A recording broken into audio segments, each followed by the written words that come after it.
May it please the court, opposing counsel, members of the jury. My name is Amishi Ahmed, and I, along with my co-counsel, represent the defendant, Connie McLeod, in tonight's proceedings. Reasonable doubt is not just a legal concept. Tonight, it takes the form of an actual person, Robin Locksley. Please listen closely for this name. But before I go any further, allow me to explain what happened. On the night of October 30th, 2024, someone broke into Ruffed Grouse High School. They smashed through concrete flooring in a basement room and uncovered a time capsule that was buried there in 1905. That's the extent of it. Now, let me make one thing clear. There is no written record of the contents of this time capsule. No photographs, no videos. Yet the prosecution, without any proof, is saying that the necklace was in the time capsule.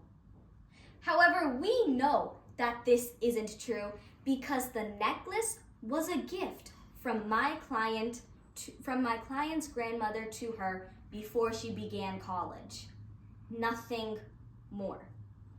The charge the prosecution is bringing against my client is grand larceny. This charge has 5 elements to it. 1, that my client took a necklace. 2nd, that the necklace was owned by someone else. 3rd, that the taking was unlawful. 4th, that my client took the necklace with the intent to keep it from its owner. And 5th, that the value of the necklace is between $2,000 and $100,000. Now, the prosecution has the duty of proving all 5 of these elements beyond a reasonable doubt. Members of the jury, this is the highest burden of our legal system. Now, you just heard from the prosecution. They came up here telling you when the dust settles, it settles on the defendant. But we will wipe away that dust and show you that the true culprit was Robin Locksley. Additionally, at the end of tonight's trial, the prosecution will fail to meet their burden. You will be left with reasonable doubt, and it takes the form of an actual person, Robin Locksley. Members of the jury, we urge you to listen closely to the testimony presented tonight. You will hear that the prosecution can't place my client at the crime scene, and that the prosecution can't place the necklace in the time capsule. Tonight, the defense will call 3 witnesses.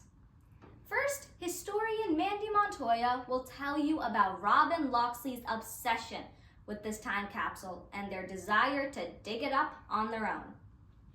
Next, Pledge Master of an Honor Society, Ali Jarovich, will testify under oath that on the night in question, Connie McLeod was not at Ruffed Grouse High School. Lastly, my client, Connie, will take the stand, and she will confirm that the necklace in question had been a gift from her grandmother. Nothing more. Make no mistake about it. My client is innocent of the charges being brought against her, and at the conclusion of tonight's trial, my co-counsel, Mark Barbrack, will stand before you and review the evidence presented. He will remind you that it was Robin Locksley who had the means, the motive, and the opportunity to commit this crime, not my client.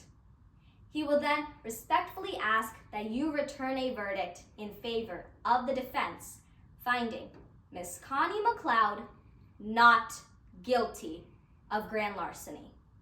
Thank you.